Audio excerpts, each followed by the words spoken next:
Hey everyone, this is a LEGO Marvel superhero set called Beware the Vulture. It's based off the Marvel Cinematic Universe and specifically Spider-Man Homecoming. The Vulture himself, fully suited up, looks pretty cool. I thought that it was going to look a little bit silly large, but it seems to scale pretty well. It's compact enough, yet it still has that impressive scale relative to minifigures. It still looks like this whole suit system would be a threat to many of the minifigures.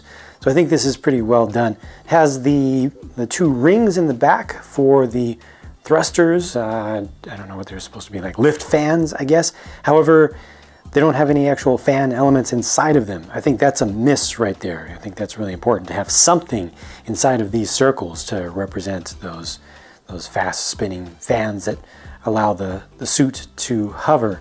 I like the use of so many of those interesting five-sided parts that just fit together to create some interesting shapes here. I really like the feathering at the edges, at the tips of the wings.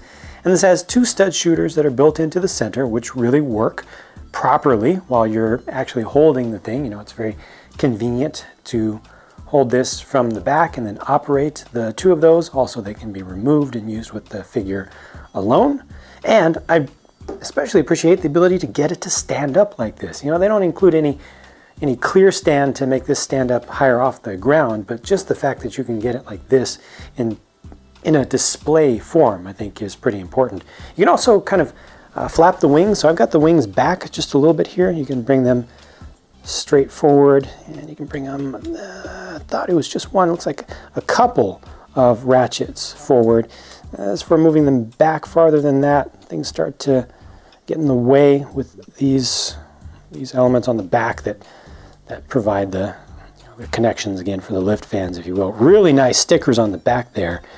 That is quite nice. Too bad they're clear backed, so you see some bubbles showing through. I tried to burnish some of that down, but you have to be careful nowadays.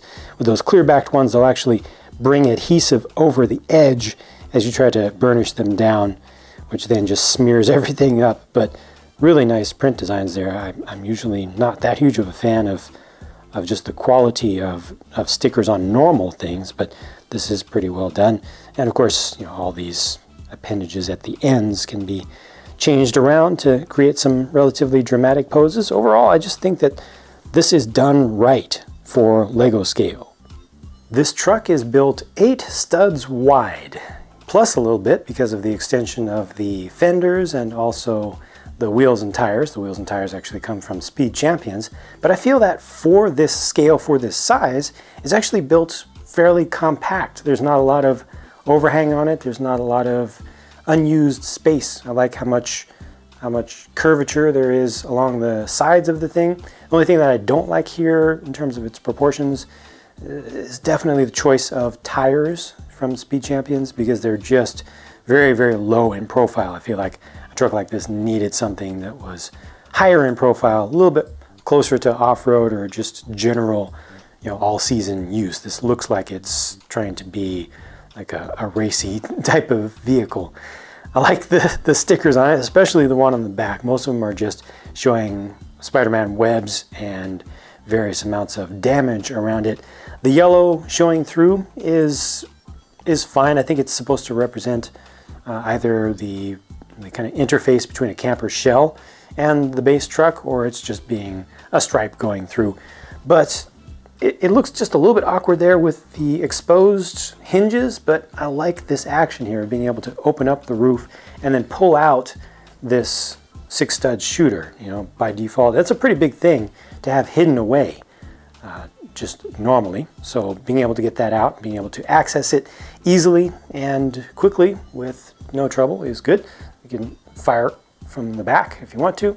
Folds back away pretty easily. And also around the back they have a ramp that can be brought down, and there are a couple of things you can do with that. And that can be used for loading and offloading. Move this out of the way.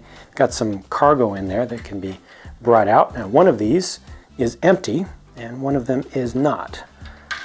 They have 2 different stickers that you apply to the tops of them. And the one that has something in it is this here. They call it the Tech Egg. I haven't seen the movie yet. I don't know the lore that they're going with, but that's supposed to represent the tech egg. It's just 2 pieces, you know, very simple for the minifig scale there. But the other thing you can do with the ramp is tear it off completely. I thought this was a cool idea. Tear the ramp off, and I think that this will have a direct connection to the movie itself, something that will happen in the movie.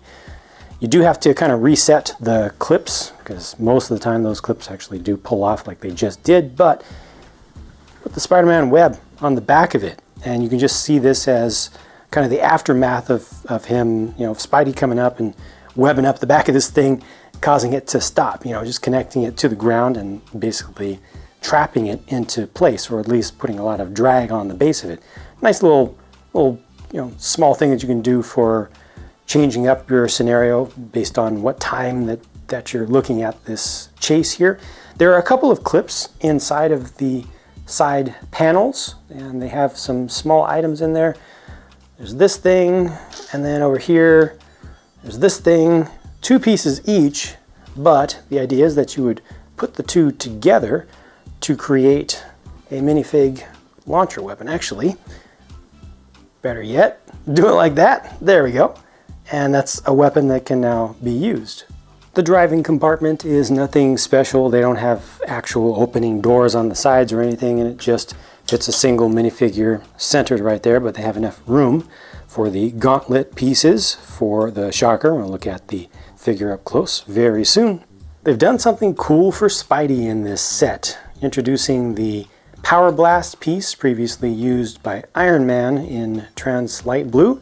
Now it's molded in white to actually give you the small web blasts to come from Spidey himself. They give you a couple extras of these in the set, and I think that these work great. I think that they are one of the more successful action features that LEGO has introduced, because they look kind of cool just posed if you're not going to do anything with them, but they also work quite well. They fire nice and straight. They're much larger than studs, so they don't get lost easily. Off that goes. I think it's a good thing. The Spider-Man figure there on the left looks great to me.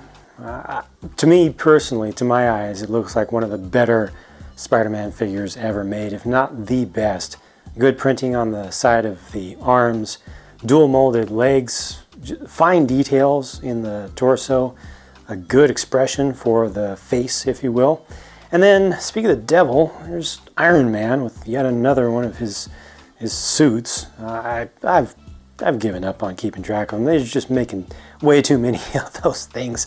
So I'll just defer to the experts on that. But then the Vulture is a pretty important figure in this set, obviously, and he's got a really good print for his torso as well. No print for the hips or the legs, but the torso, I feel, makes up for it.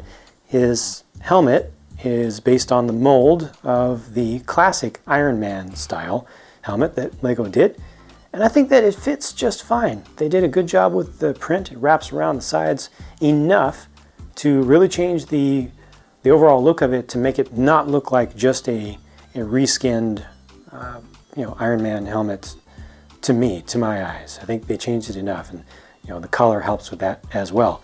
The Shocker gets good crosshatch printing for the arms, and they give him the pair of gauntlets, which are a little bit comically large from LEGO, but I think it was a good choice to include those. They could have just done like metallic silver colored hands.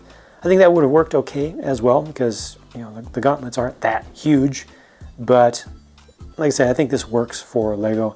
His print for his torso is actually pretty nicely detailed as well. Again, nothing coming down to the hips or the legs. Take a look at these from the backs. Yep, more good stuff. The Vulture gets connected to his main flight suit via the bracket piece there. Let me take that off. Oh, snap. Forget about the Vulture for a second. What does that mean? There's no print on that head. What in the heck?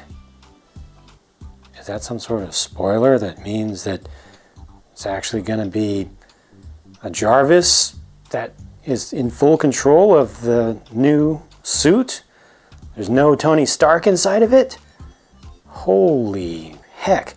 Yeah, that's awkward to say the least, but interesting. We'll see how that actually ends up factoring in, but I do want you to see what that looks like with the helmet up like that.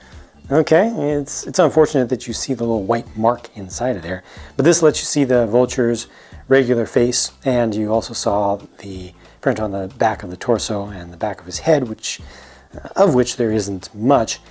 I'm surprised that they didn't give a mask or a helmet of some sort to the Shocker, because what we've seen so far, as of the time of the recording of this video, for him in the movie, he has a mask on. So yeah, I don't know what's up with that. Maybe he'll take the mask off pretty quickly and spend most of the movie without it, or maybe, I don't know, maybe Lego's a little bit out of sync with that, or they weren't able to find a good solution for a nice thin mask. They could have just printed it onto the head. I don't know. Let me know what you think about that. There's how he looks holding on to that small built-up weapon. And I also wanted to point out that Iron Man also, or at least the Iron Man suit, also comes with a couple of blasts for foot thrusters. So a very intriguing set. Has some interesting features, some interesting parts and prints, and raises some interesting questions that will not be answered until the movie comes out.